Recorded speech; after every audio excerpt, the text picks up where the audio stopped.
Have you popped that on, Peter? Yep, it's come on now, so good to go. Great. Oh, well, first of all, thank you all so much for tuning in and coming to this event that I've set up. What I thought it'd be quite nice just to tell you a little bit about sort of how I got started with DIG and why I wanted to do it, and what I hope that it will achieve. And then we can kind of get cracking, and I'll introduce you to Nathan. He's very eloquent, a little bit more eloquent than I am, I can say, and we'll be sure to give you a good speech of what he's doing and introduce the other panelists as well. But in terms of kind of why I got started with this, I care about diversity and inclusion. It is something that's been really close to my heart for a long time, like ever since I was growing up, being a young person from the working class. I grew up in a small town called Oldham. So as you can imagine, opportunities weren't in an abundance for someone necessarily like me. But I tried to carve them out for myself. I joined youth council, youth parliament, went to London, studied law, and then naturally fell into recruitment, which I absolutely love. And I thought it's now kind of time where I use my platform as a recruiter, as someone who is speaking with candidates, with clients, and with organizations at this level to actually try and make a bit of a difference and try and make a change in the way of diversity. So, last year I started consulting the sector across financial, legal, and professional services. Particularly, I focused on these areas not only because they are the areas that I recruit in, so would naturally have more to say, and felt like it was a good place for me to start, but because I fear that there's a link between, these being the highest paying sectors that we have, and they also being, some of the least diverse sectors. So I felt that it was a really good place to start and kind of, bring in that socio-economic link as well, and really try and kind of make a change there. So in terms of what I did was consulting with the sector to write a piece on why race should be promoted and why gender as well should be promoted, in terms of at the senior level, and what the effects are of that and the benefits to doing that are, and try to create a balanced article with feedback from the sector and from clients within that, across the network. And it emerged that one of the things they felt they wanted was quite a unique place to be able to share ideas, best practice, especially emerging from perhaps commercial sectors that might have been doing things slightly differently, or bigger law firms that might be, a little bit more advanced in their practices, just in comparison to some of, say, for example, the smaller law firms, or even some of the bigger financial institutions, perhaps even learning from the smaller ones, because sometimes it is about, taking it back to basics. Where do we go from here? How can we look at the data? What can we do? And that kind of emerged that everyone was really feeling that and wanting that. So I set up the Diversity Innovation Group, which kind of tackles, one of the aims that I hope to get out of this group is essentially just providing you guys with a place that you can share ideas and best practice, and hopefully innovate within the sector. The other thing that I wanted to do is just stress that it's not affiliated with PSD. So whilst I am a consultant here at PSD, I've set this up in my own time, and it's very much an ebony group. So in that, I am also explaining and kind of asking as well, sometimes you might have an opinion that you don't want necessarily considered as an extension of your organization. So either please do feel free to share on there or message me directly. And if that's a question that you want to ask the network, I will pose it because it's completely unaffiliated. And I think it's really important to kind of, be part of our businesses, but then also share our ideas and our thoughts as well. So that being said, I've this is the first event and wanted to kind of tell you a little bit about DIG and how and why and set it up. And Nathan so kindly was actually one of the first people, who I spoken with, from Wesleyan as the chief of staff, and he was kindly let me know about their agenda, what they were doing, and helped to frame part of that article. So when I asked him if he would like to chair my event, he was really enthusiastic and very kindly agreed. So what I'll do is I'll hand over to him, who will introduce the other excellent panelists. And any questions that you have, please either do just post them in the chat, or use the hand icon and raise, and Nathan will kind of pick those out and filter those through.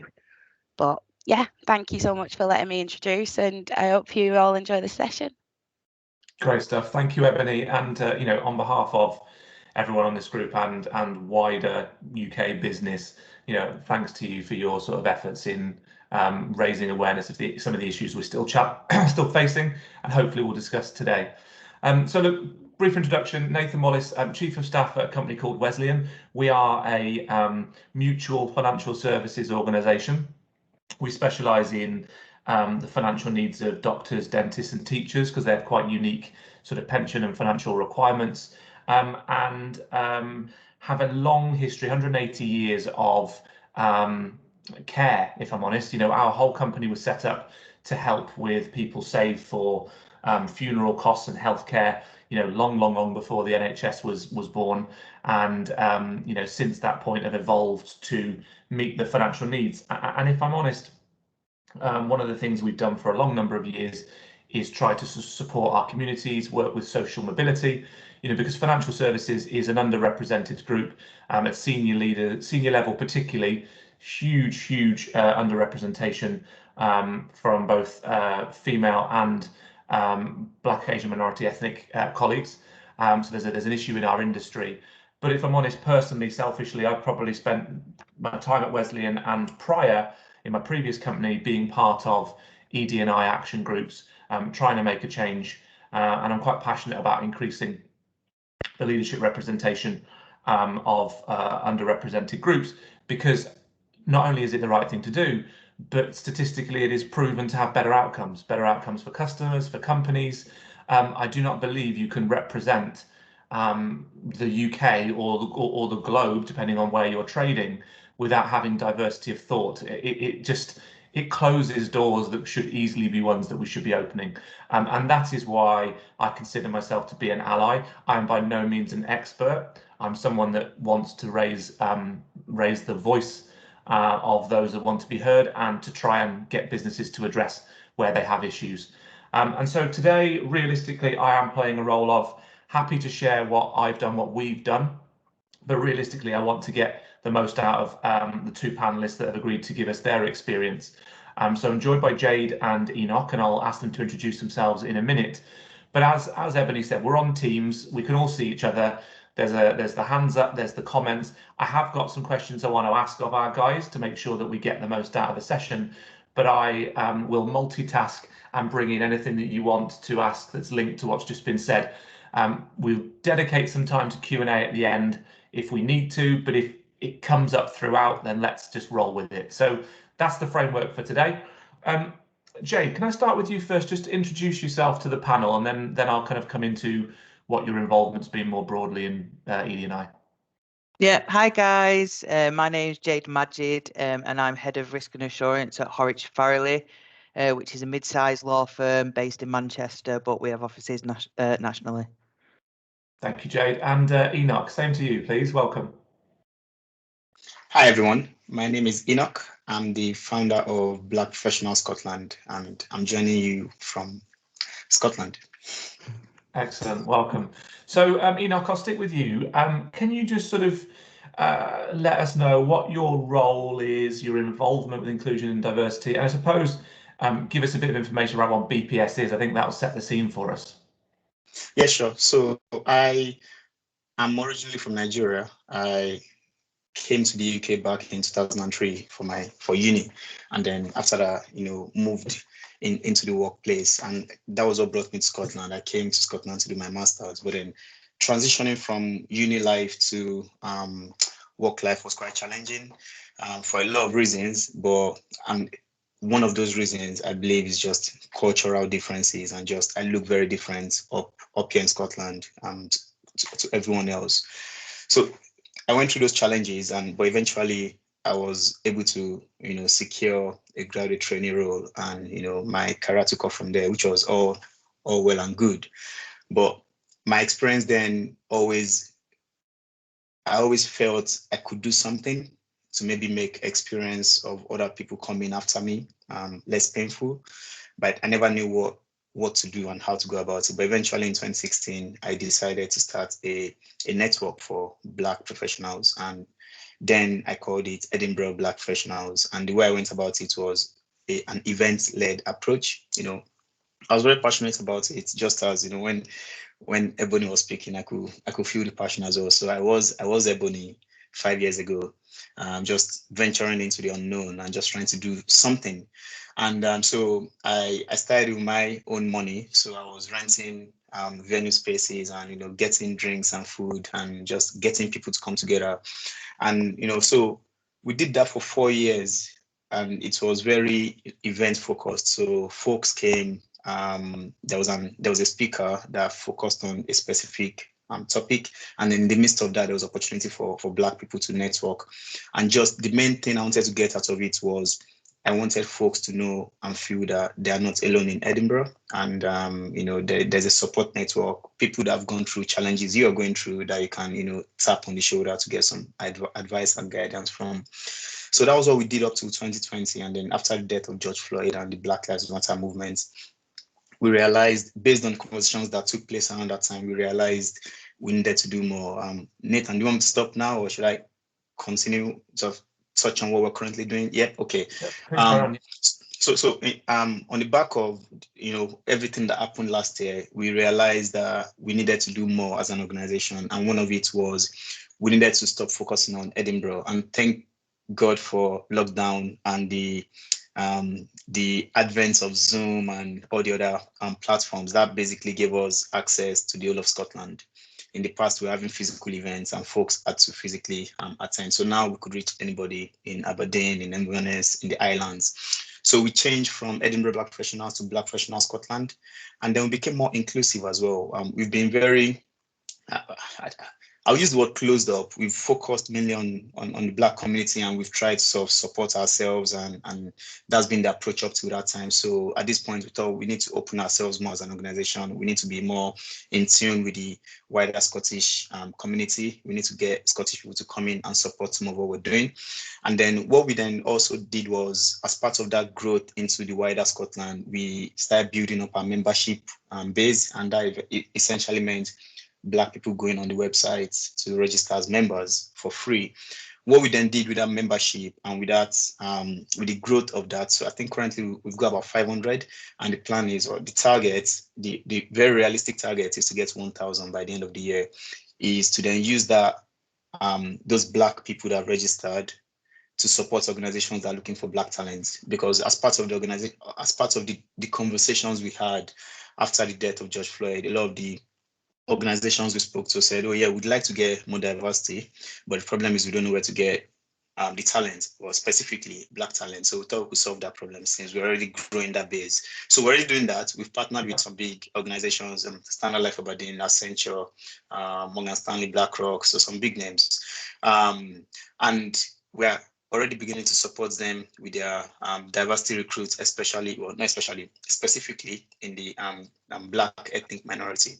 Something else we just rolled out is around the internship program. So something they ran down in London last year was these 100 Black interns, which was encouraging organizations to take on Black interns, which was good, successful, but it was very England and London focused. So we thought we could replicate that up in Scotland, since we already have that.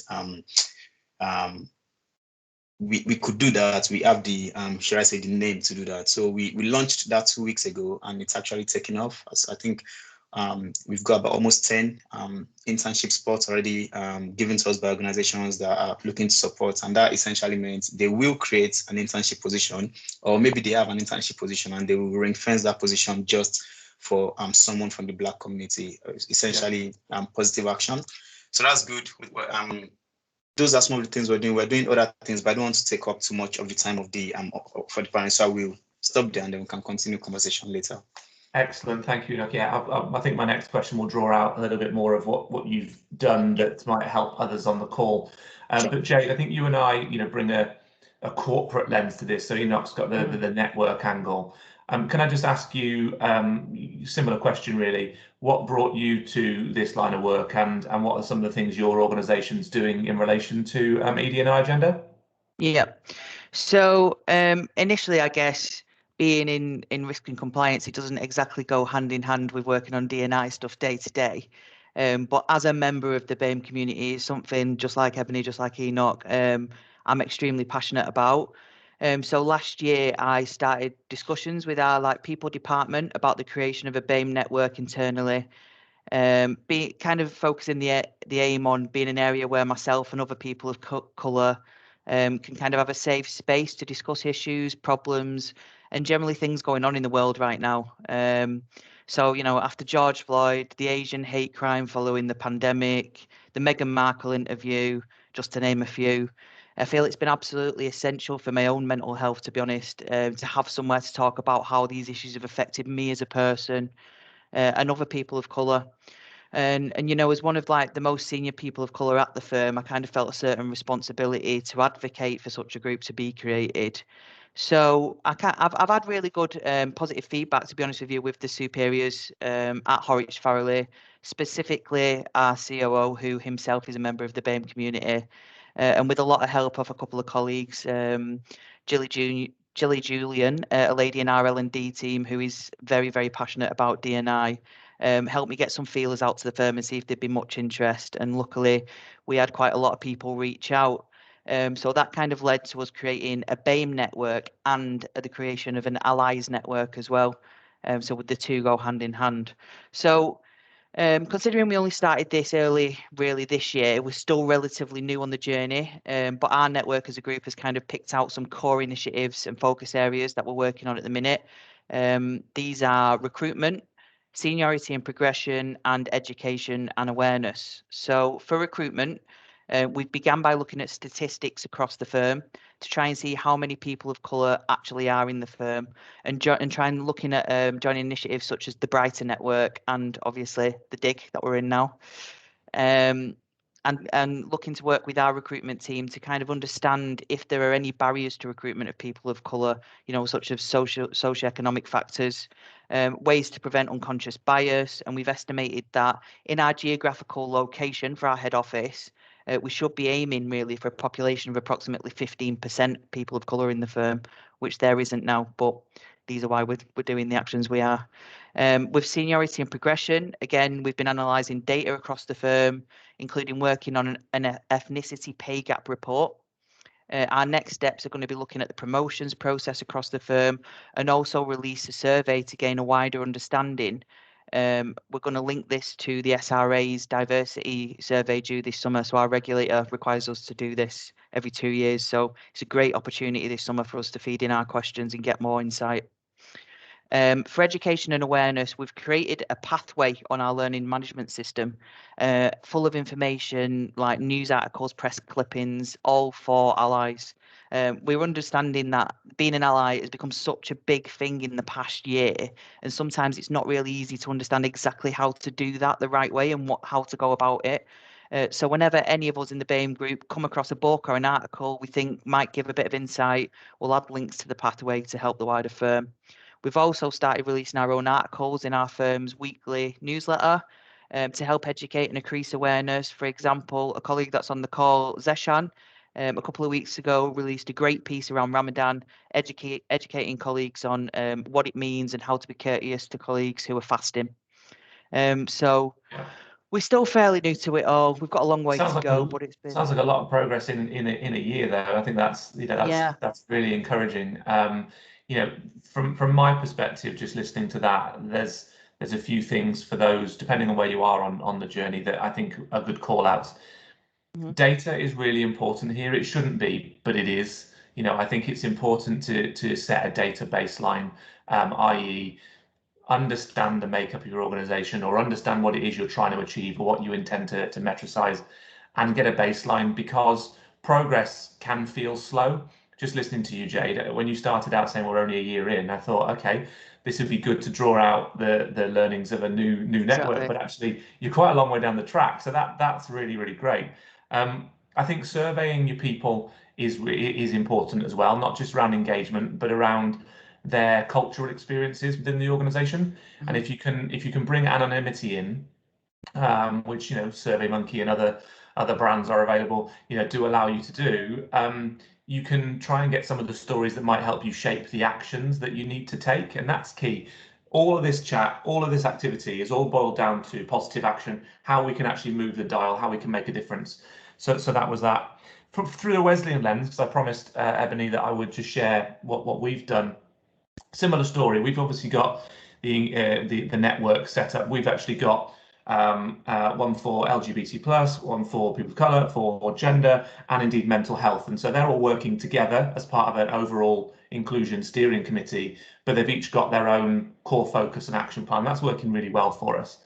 Now, this divides opinion.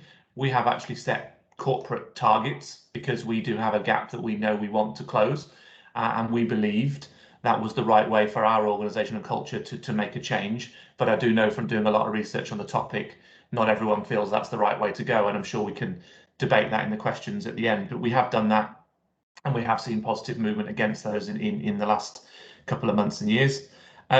Training, unconscious bias, awareness raising, all those sorts of things we've done via online platforms as well as face-to-face. And I think the most important thing, picking up on what Enoch was saying before, I mentioned financial services being underrepresented.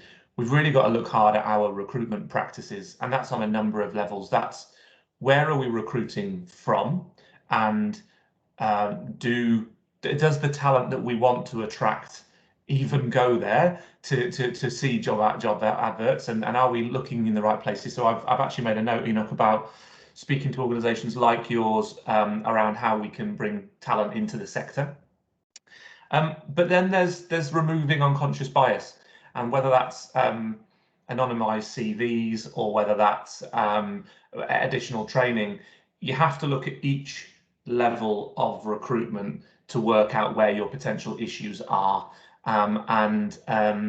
The key thing for me is making sure that leaders are on this journey with you, because ultimately they're the people that recruit, promote, train the teams, and that's where our talent is going to sort of come up through the ranks. So that's what we've been doing at Wesleyan. I suppose I'm keen to ask Enoch, you know, what have been your successes? You've got a longer journey. You know, people join this call to try and, I suppose, further their understanding. What would you want others to know in order to follow suit in your recent success? Thank you very much, Nathan. So just to understand the question, is this around people looking to set something up, or people? I think it's just your advice. Diversity. Yeah. Yeah. Okay. Yeah, I would say, I think Jade and yourself, you've mentioned a lot of good sort of actions organizations and individuals can take. But for me, the main thing is data. If you know, there's this conversation has been going on for a long time around, you know, that there is discrimination against some specific people within the corporate world and in the society at large, because we know there's discrimination in the society. So obviously the people at work represent the society. So there is discrimination at work. But so far it seemed like an emotional argument, an emotional point. But now that we are seeing more data coming through, the data is beginning to support that argument. So I think the first thing to do, which I think was very solid, what you've done, Jade, is, you know, let's see the baseline. Where are we? If we then look at the data to see where we are, we can then decide, okay, we don't actually have a problem, or okay, we do have a problem. What are the problems? How do we fix that problem? So I think that's the first thing, because a lot of organizations can just, you know, think, right, oh yeah, we need to get into D&I, we need to do something and start taking various actions and you know, getting a D&I manager and whatnot. That's good, but I think it's really key to understand where you are as an organization before you can then start engaging in activities like, say, speaking to an organization like ours. Because if you know where you are, you may find you may actually not need to speak to an organization like ours. You may need to speak to a different organization, maybe a female-oriented organization. So it's key to know where you are, be transparent with your data if you can, open yourself up for scrutiny, and then that then challenges you to do better. That's great advice. Jade, what about you? Advice to others looking to improve in this area? I mean, for me, I think it's just take the plunge. I mean, if you're feeling a certain way about a specific D&I topic, it's likely that someone else is too. Creating that forum, whether its focus is to enact change or simply just to have a safe space to have facilitate discussion, then either way, you're still moving forward in the right direction. I think it's such an important time in our industries right now that we do make this a key focus. I'd say one of our biggest successes is probably giving each other the freedom and respect to voice our own opinions and educate each other on anything, whether it's work related or whether it's media related. And without fear of, being repeated or offending anyone. I think that's really key as well. I know a lot of people, find conversations like this quite hard. They either get upset or, angry. But most people I've actually found are actually just scared of saying anything. Just because they don't want to offend someone. So I think it's really important that the conversation gets started, because without that, there isn't any progress. The constructive and positive meetings that we've held in our BAME forum, for me, have definitely had a positive impact on my mental health, as I've said before, and it's given us all the opportunity to learn about different cultures and celebrate them. So to me, that's definitely got to be the biggest success. Excellent. And Enoch, I didn't actually ask you your successes, Enoch. What would you say your successes have been? That's a really good shout, Jade. Yeah, sure. I'll get to that, but I'll just quickly pick up on something Jade mentioned. So I'm a Black man, and after the death of George Floyd and the Black Lives Matter movement, I've actually learned a lot about Black people in that time, just because I've engaged in conversations.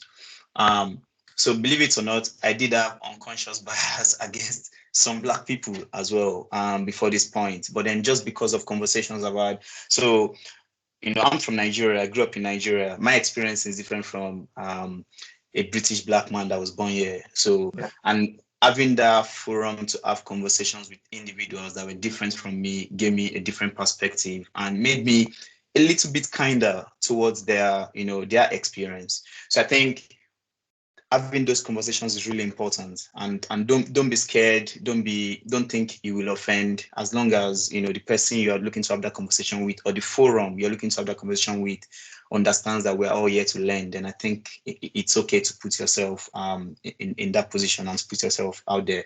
Our successes, well, I think building up our membership has been a success. If someone told me so this is 21st, so George Floyd was still alive this time last year. If someone told me we would be where we are this time last year, I would probably say no.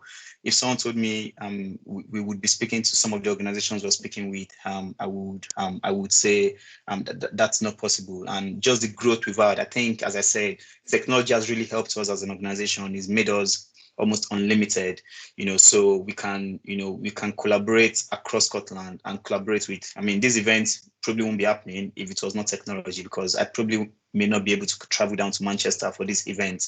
So technology has really helped us as part of our growth journey.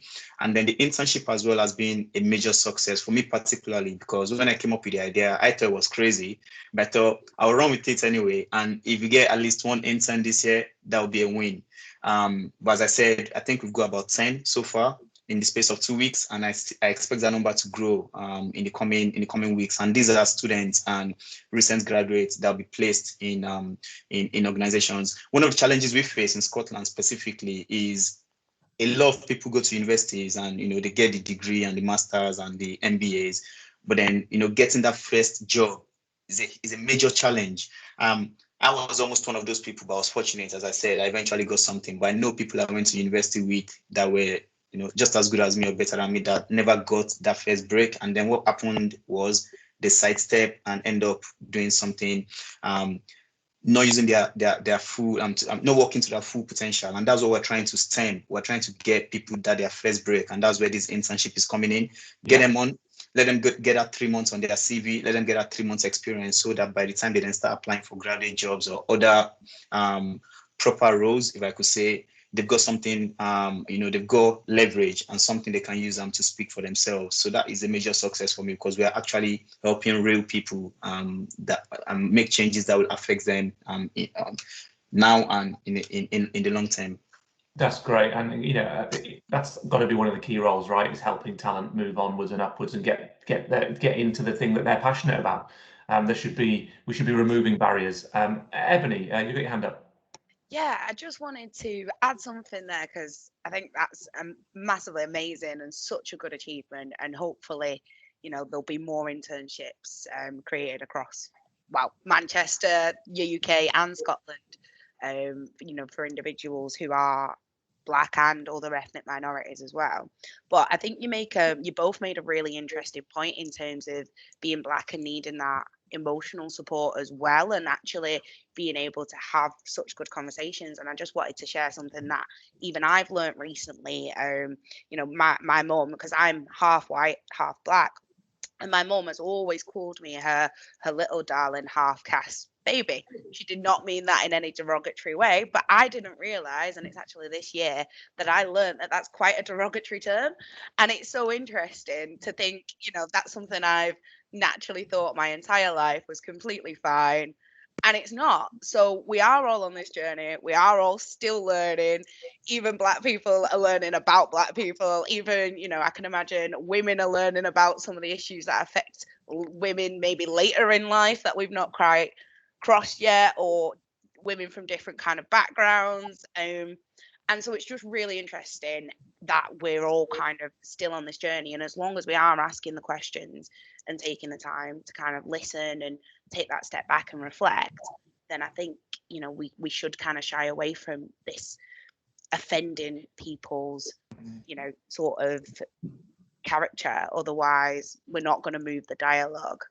So yeah, I think you both make some really good points. There was a lot of nodding there, Ebony. I think that's a really good point. And do you know what? It's the thing that worries me the most is people remaining on the sidelines because they're worried about getting it wrong. And I do think we've all got a role in allowing people to make mistakes. So actually, I'd rather someone use a term that we've deemed to be the wrong one if they're engaging in the conversation, because that'll then allow you to have two-way sort of dialogue. So I think it's best that we remain open-minded to help people on that journey.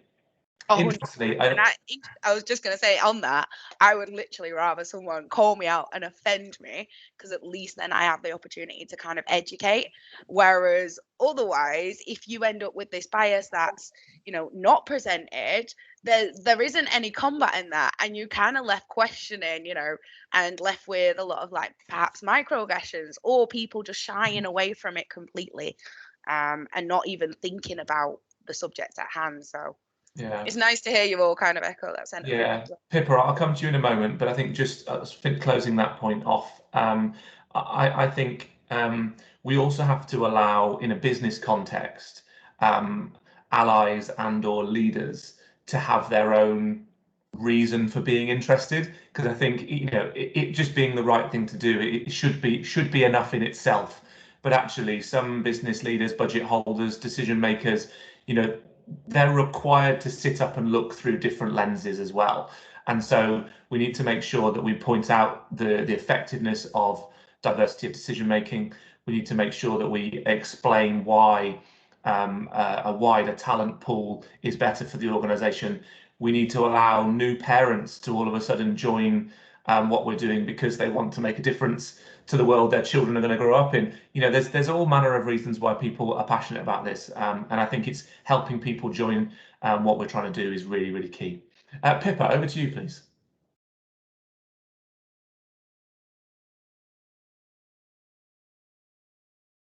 Can you hear me? Yes, we can. Yeah. Well, I just wanted to add to what you were discussing then with regard to language. At Wakeman's, we've been on our sort of D&I journey for about 3 years now. I've been in post for most of those 3 years. One of the things we found really helpful is, we have 47 D&I champions across the business, and they're all allies, but primarily, the majority of the champions do come from one of the strand communities that we represent, that we are focusing on at the moment. So our 4 primary strands are LGBTQ+, race and ethnicity, disability and mental well-being, and gender. But because we have such a large pool of people to draw from across all different intersections, we have quite a packed calendar through the year of different events, and a lot of those events aren't necessarily about us, doing the nice fluffy getting together, having a drink together kind of thing. It's about awareness raising, because we've become very aware, especially in a sort of large law firm, that a lot of these conversations aren't happening because people are scared of saying the wrong thing, are scared of putting their foot in the mouth. So the awareness raising is such an important part of the whole project. The first 18 months to 2 years of what we've been doing so far has been focusing entirely on the inclusion side of diversity and inclusion, because we know we need to get the inclusion side right before we can even start thinking about the diversity side. We know that we've got a long way to go when it comes to recruitment, promotion, retention and progression, which is one of the main reasons I wanted to take part in this group, because that's the area that I want advice on, specifically with recruitment and networks.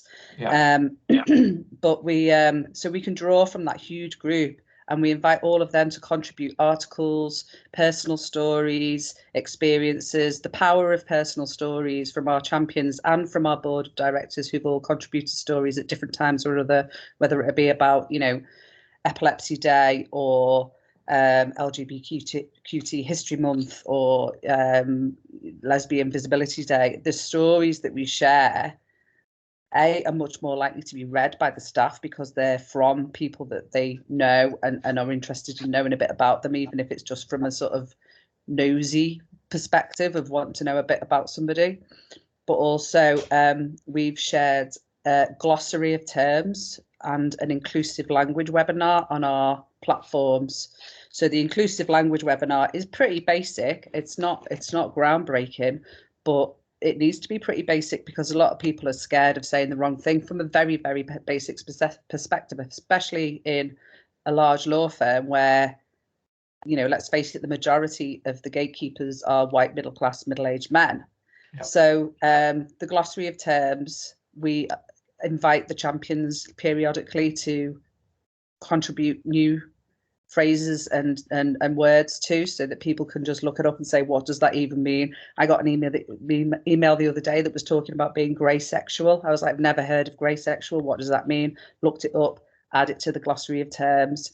Things like, using terms like coloured or half caste. Most people know that that's not okay, but if you don't know that that's not okay, sometimes people want to know why it's not okay. So giving that information to people so that they're equipped to understand it and not be awkward or befuddled. I mean, even now, I've been doing this job for nearly 3 years, and I still sometimes stumble over using BAME, because I know there's a lot of debate and controversy over using BAME as a term. But at the same time, I also know that in the legal industry, it's the most go-to used phrase that there is. Yeah. So it's either, and I also struggle with saying race and ethnicity, because I always get the TH and the C mixed up and go race and ethnicity. so not only have we got to work out what it is to say, it's how easy it is to say. That's the thing. It's a minefield, yeah. So, we get people, so our race and ethnicity strand, which I'm trying to call it more often, but I'm still uncomfortable that is right.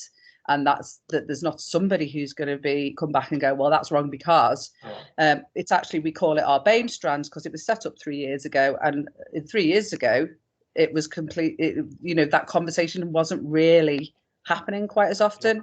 So now we get people saying, oh, why is it called the BAME strand? Why have you got a BAME strand? And I'm like, well, because at the moment, we've got much more pressing issues to face than what we are calling the strand. We've got...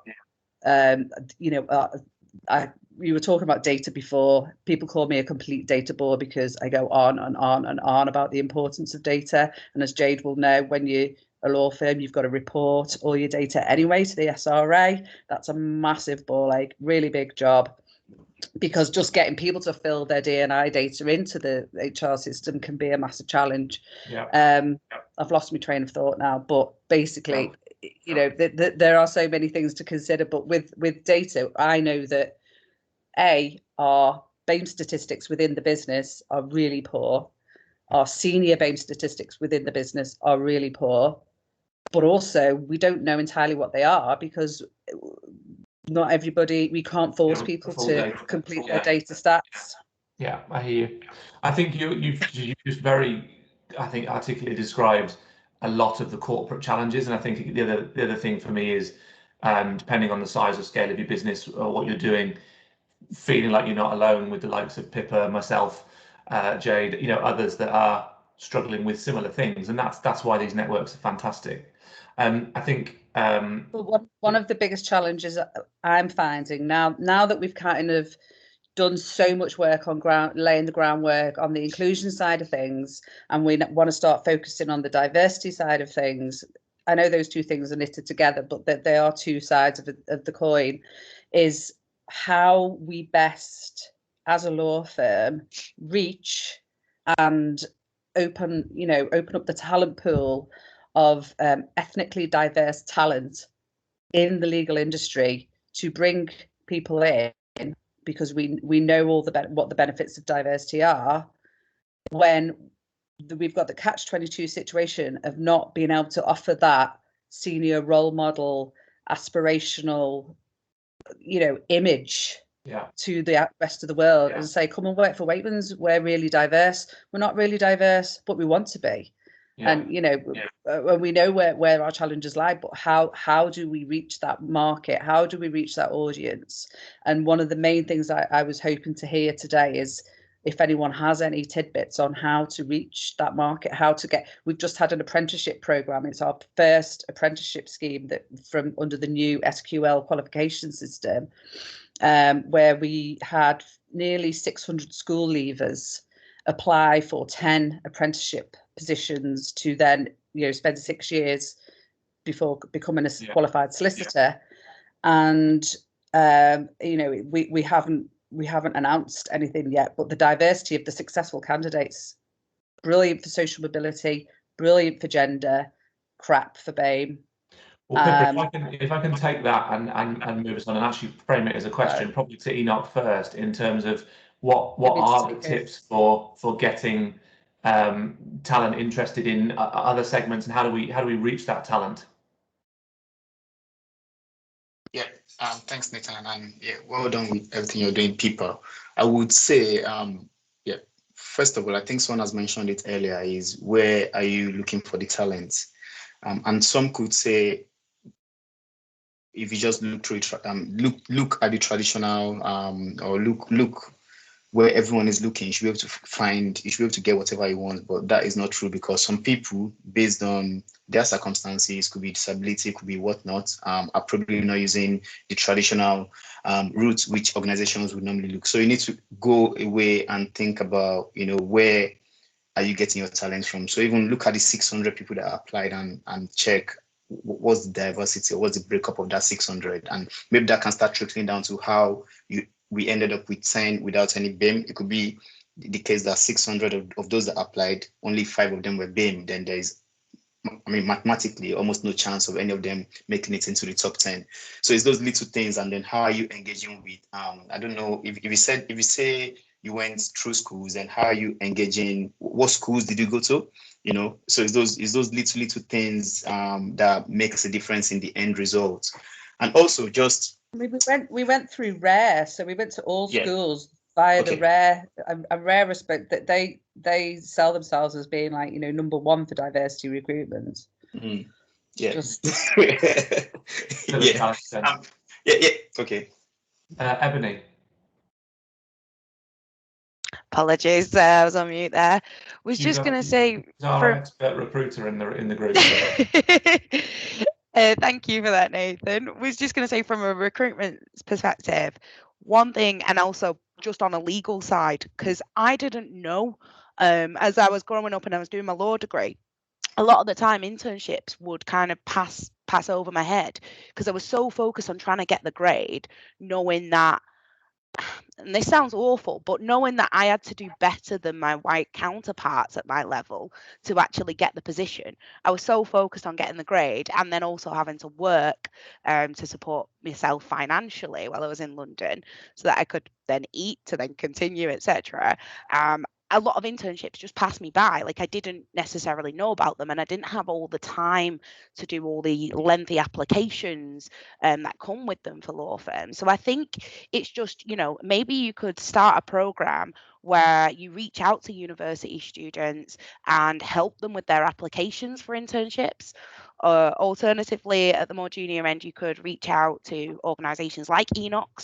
I know he's been setting that up in terms of companies in Scotland about internships, but I'm pretty sure, if he doesn't have that opportunity or availability to open it up further in the country, he might know someone who'd be willing to kind of maybe set up an internship and ring fencing it for a BAME member, specifically Black or Asian. So that could be an idea. And then I think at the senior end, and again, this isn't just to obviously toot my own horn, I promise, but working with a consultant like myself who does put diversity at the forefront, who will listen to your concerns, and who does have the network to then go out there and actually speak to people on a frank level, and say, look, they know that they're not in the position, but the only way that they're going to get better at diversity is by hiring someone like you. And that's the platform that I'm able to offer in terms of my recruitment side of things. But just on a dig side of things, I will share. And as I've mentioned, if there are roles that you want me to advertise, internships, things that your organisation, and this is to everyone actually, things that your organisation is doing, please send them to me or post them yourself. I would love to see that shared. And it's surprising, but people are so bought in, and especially in D.I.G, they will share it within their networks and they will talk. And there's a lot of, legal and financial services professionals on there that may just have a child who's studying or may just know someone who would love your role. So please do use that network, use myself, whether that's just from an insight perspective or recruitment. And of course, I would love the opportunity to work with you all, because the fact that you're as passionate about diversity as I am is, amazing. Great stuff. I think that's the first call to action, really, isn't it? To use the group. This is the first event for that, and let's make the most of it. Enoch, sorry, I cut across you.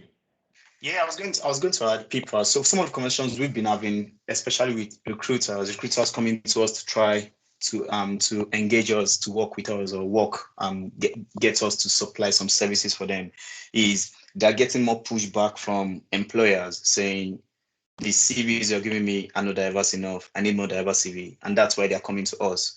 So I think there could be something there for you. Even though Rare says they are the top in diversity recruitment, we need to go back to them to ask. Again, look at the data. The 600, how many of them are BAME?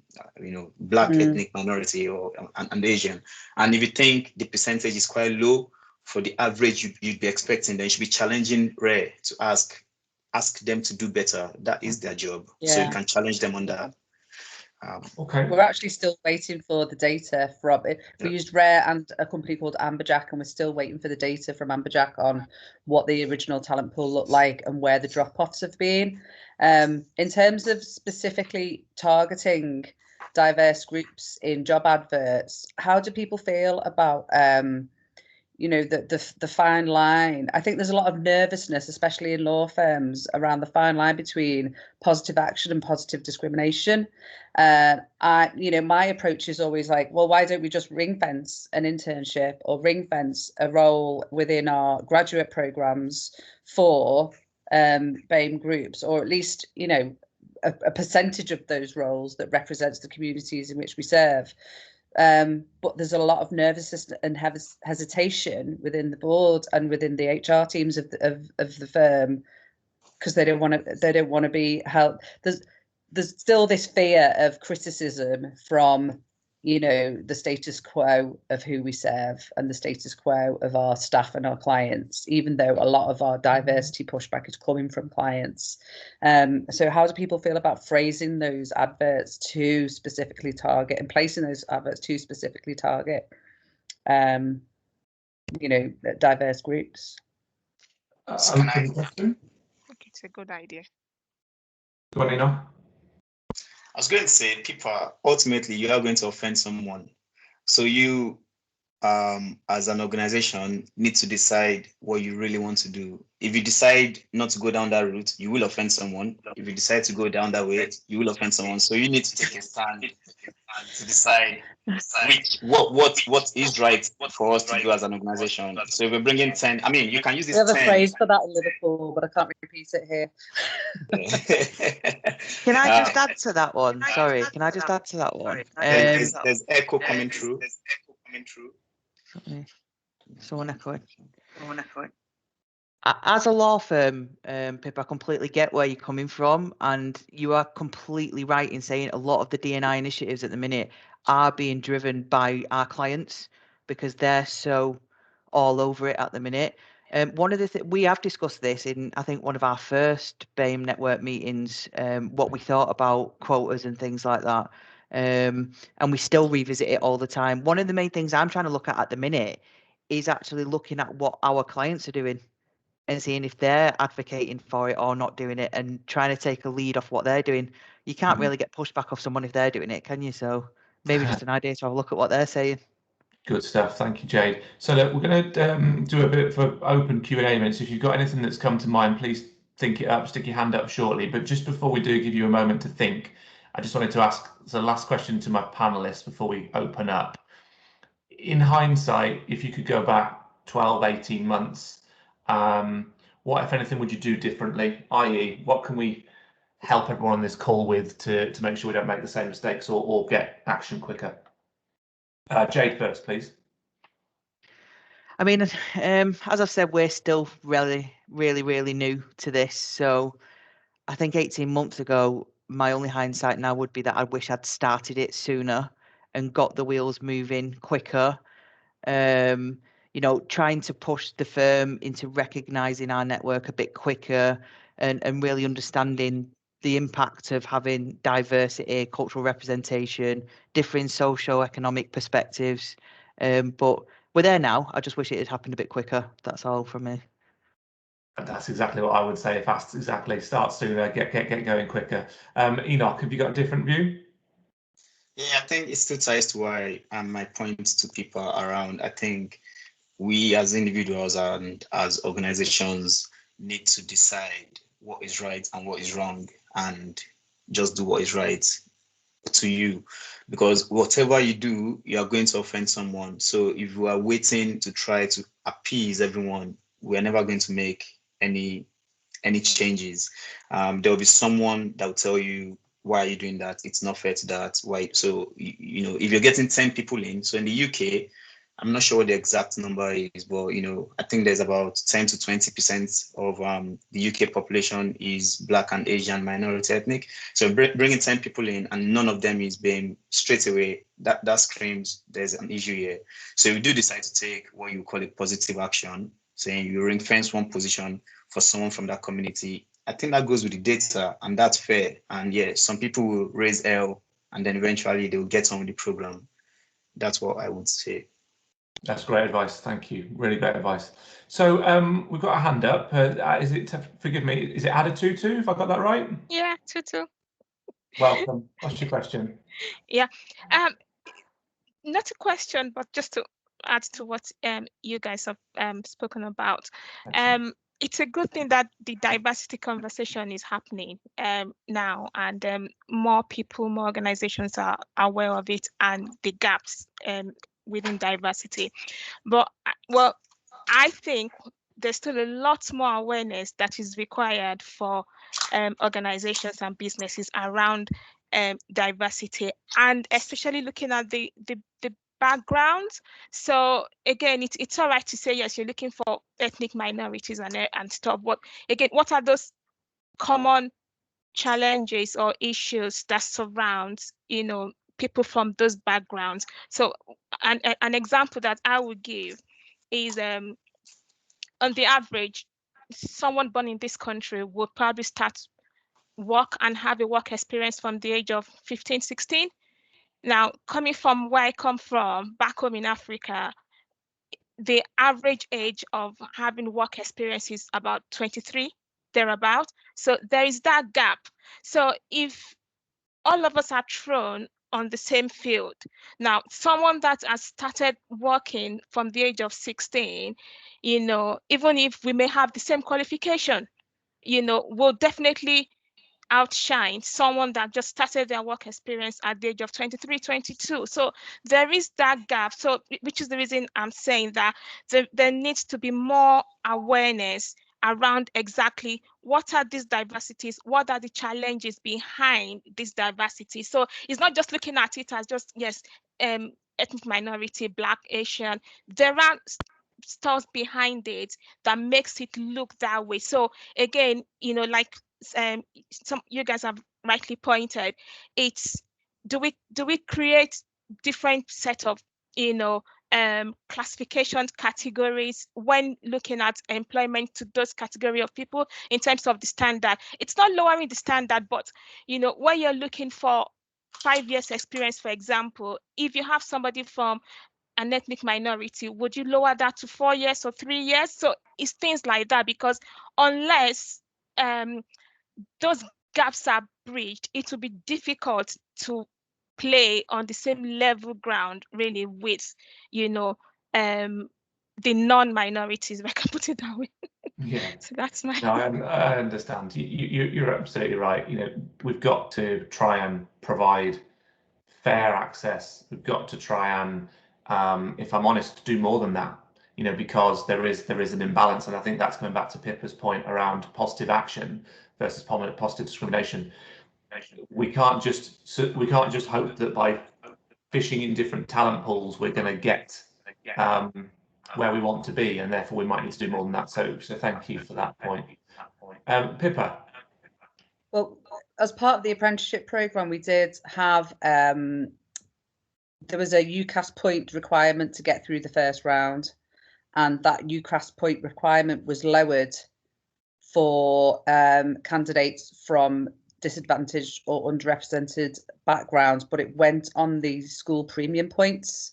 So if you were from an area or went to a school which had, you know, a certain percentage of free school meals, certain percentage of you know, kids living within a certain, you know, income background, then the requirement was lower.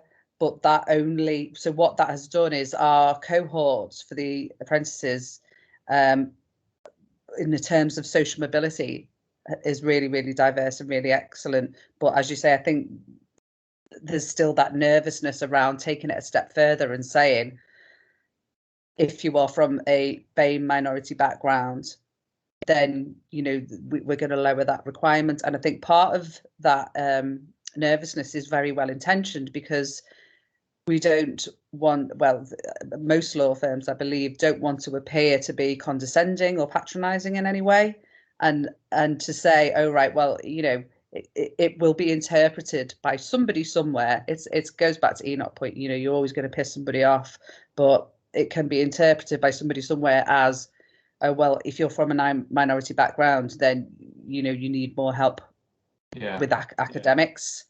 I know the BBC are in the press for not the right reasons today, but I have to say I've seen some of their job adverts trying to address the balance in media, and they've trodden that line very well, in my opinion. So it's probably a good place to have a look.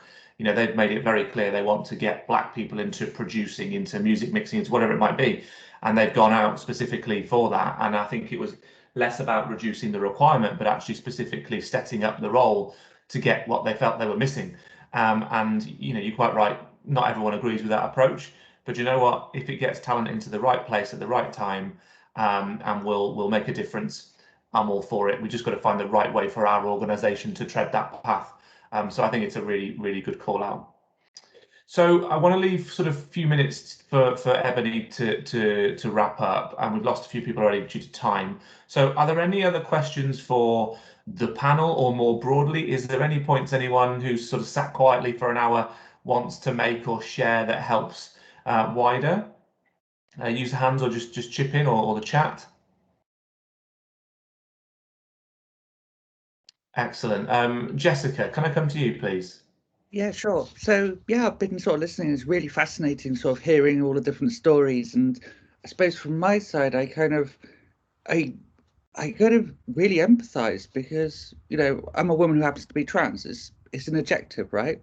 But it's the same challenges over and over again. You know, people are scared sometimes to talk to me, you know, and you I'll go attend like a tech sprint or something like that, you know, and I'll be the only trans person in the room. Sure, you know, I'm fairly cis normative. I'm white. Sorry, cis is kind of like not trans. You know, I find that a lot of people are kind of quite intimidated to kind of come and talk to me, you know. But I also find at the same time that those barriers are slowly coming down, and people come to me and say, "Oh, my child goes to a school and there's like a trans kid there," and I'm like, "Yeah, that's really cool," you know. And it's kind of, you know, it's kind of like giving them that little sort of nudge. It's like, oh yeah, well, you know, well, that's kind of like everywhere, to be honest with you. It's not really surprising, you know. And when I grew up in tech, there wasn't any real BAME faces, you know. And similarly, you know, what I was thinking about was have you seen the video where they lined up the kids and they said all the kids that are white take 2 steps forwards? Yeah. All those, you know, and it was kind of literally like and it's kind of like the more that we do things like that and the more that things become normalized across the board, you know, things are looking better. I think it's getting there slowly. So yeah, that was my kind of 2 cents really, to sort of say from a different sort of network, you know, Yeah. meeting it and sort of saying totally on point, you know, and I think it's the same applies to everybody, and together we're stronger, aren't we? Yeah, absolutely. Really point well made, and thank you for joining this group and this conversation as well. I think you're absolutely right. We're talking about a particular topic today, but the aim is the same. It's inclusion, irrelevant of background, beliefs, sexual orientation. That's where we got to be. And I mentioned earlier a point about wanting to change the world that the next generation grow up in. Unfortunately, we won't lose all of the stigma and problems that we're trying to address today in a generation, but we're making a start, or at least a further contribution, and that's the main thing. So thank you for that, Jessica. Mark.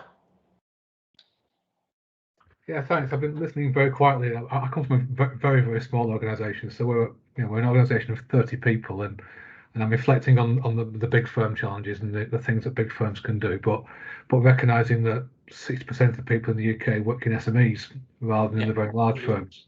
So we do have a contribution to make, albeit very micro, at the local level. Right, so it's been fascinating. I've got a similar background to Adeyemi, bizarrely. I think we grew up about 3 miles apart from each other. I'll buy it several years apart. The thing that took my attention earlier on was this issue of recruitment and reaching out and avoiding just reflective windows. We try and deal with our reach out to a broader, diverse talent pool by going through pretty standard sector agencies that claim they've got fantastic policies and practices within their organisations to make sure they've got a representative talent pool, and yet what we see is, we've got nobody other than people that look like me, frankly, that come forward even into the long lists. And I think that's partly because of where they come from. Because even when we try and bypass that, we say we use our own personal networks, and guess what? My network looks like me. Our HR consultants' networks look like them. And they're all people who've been in the sector for donkey's years, and therefore it perpetuates the whole thing. And the thing that intrigued me early on was actually Enoch's group. And it kind of embarrassed me a little bit because I started just quickly Googling whether or not there was equivalent type groups in our region. Yeah. That we could just help ourselves by just reaching out directly and things like your job board, just to make sure that our roles were being put in front of diverse groups by going directly to those diverse groups. And it's not a case of just firing, saying we'll only advertise in one particular area. But what I do know is we're not breaking through, because what I think is a good advert is probably going to communities like me. Yeah. Because I just don't know where to fire the information. So certainly, if anyone's got any kind of reference points of similar groups, I mean, we recruit very locally because we're not the sort of payers that would recruit people to travel in. But there must be within the Hull and the Humber region some networks we could plug into. But a directory of such things, if anyone knows of them, would be fantastic. Enoch. I can quickly say, so there's a group, if you've heard of them, it's called BYP, it's Black Young Professionals. So they are much bigger. I think they've got 40,000 members. So you'll be there soon. You'll be there soon. yeah. So they focus mainly, I mean, they are UK wide, but they focus mainly on London and England. So yeah, if you visit their website and hopefully you find a way to take you from there, they can support you. They do job boards and things like that as well. So yeah. Excellent. Oh, brilliant. That's just the sort of tip I'm after as well. Yeah. So I'd say that, I really want Ebony's group to take off, because I think, calls like this are great, but we're not going to capture everyone. So use the group, share the posts, ask questions like that, because I think between us we'll find the answers. Mark, I think you're absolutely bang on the money with how we end up recruiting in our shadow or our own networks and things. Ebony, before I sort of look to wrap, Mark made a good point there about recruiters saying they've got, diversity. What sort of questions can we actually ask you to prove that you're going to have candidates that meet our needs? Insider tip, please. What sort of things should we be saying? It's a really good question, that, actually, to be honest, Nathan. Thanks for that. Throw me on my toes right at the end. Just thought I was going to be saying goodbye. No, I'm just kidding. But basically, I think, first of all, ask them, what's their makeup of their firm, or why do they believe in it? Now, that answer, if you ask your consultant, so why do you believe diversity is a good thing? You can hear from that answer and infer how genuine they are from that. And that should tell you a lot about whether they're going to actually have it at the heart of their shortlist. Second of all, I think asking them, in terms of, because they could go away and they could provide you with a list and say, look, we have all of these Black candidates, we have all of these Asian candidates, which in theory and legally they shouldn't do, because they shouldn't have a list of specific people. So that in itself could raise a red flag. But they could in theory go, we have all this, and you're like, well, that's great, but how's that going to help? So I think it's just about, identifying, first of all, have you got the right consultant in terms of your specialist market for what you want to recruit? Or are you looking at it from a corporate agenda of, is this one supplier going to be able to take care of everything? Because the chances are they're not. There's no way, I mean, and I'm not saying this to disrespect any other recruiters, because I think there's some great and amazing other professionals out there in this sector. But realistically, could a firm promise diversity in every single sector that they, that you have, as well as that they're recruiting in? The chances are no, because some sectors are just not as diverse as others. So I think asking them that question, and then also asking them from their sector, what does diversity look like in your sector? And seeing, and do a little bit of and my advice would be, do a little bit of research just to get a rough idea of the statistics of that sector. And feel free to check that off with myself. If it's not a sector I recruit in, I can go and try and find out internally from one of my consultants. But do a little bit of research and then ask them that question and see if that answer kind of matches up. Because if they give you a fluffy picture of being like, yeah, there's loads of Black professionals in this area, there's loads of Asian professionals in this area, and it doesn't quite match up to what you've researched on and heard from the sector, then you can kind of infer that they might just be giving you the answer that you want to hear. So those would be my tips. Good counsel. Yeah, and I think that's the only way you can do it, because especially at the minute, it is becoming a commercial agenda. Yeah. And that's another reason why I wanted, again, this is not a PSD thing. I'm not doing this to farm a commercial recruitment perspective, but I am more than happy to be here to answer any questions like that, or even, provide the insights with your own recruitment, especially if it is in one of my areas. But I think it's just really important to work with, the right kind of specialists, and to people who genuinely care, and in that sense of diversity shortlist. Thanks, Ebony. So with a couple of minutes left, I think I just want to personally say thank you to everyone for joining. A huge thanks to Jade and Enoch. I've only met them twice now, and I've learned more than I thought I would, when I was asked to just host this thing. It's been an absolute pleasure. So thank you both for your time and insight, and in setting the agenda as well. Ebony, I want to throw back to you, but before I do, I think, hats off to you. You've taken a personal stand on something, you've blogged about it, you've put something into action. I've thoroughly enjoyed today. I hope everyone else has. But over to you for the final words, please. Oh, thank you so much, Nathan. And first of all, just like to say, amazing job hosting and chairing and making sure everyone, got an opportunity to speak. So again, thank you for that. And if you would kindly offer to do, multiple events in future, we will be definitely linking up. Same to you, Enoch and Jade. You've been amazing panelists. So thank you for that. And then everyone else in terms of attending, again, thank you. I think, obviously having the participants, it makes it more engaging.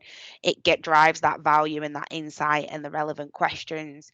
If anyone has any other specific questions, kind of just on the recruitment point, because it's been raised a few times, please do send them to me directly or give me a call.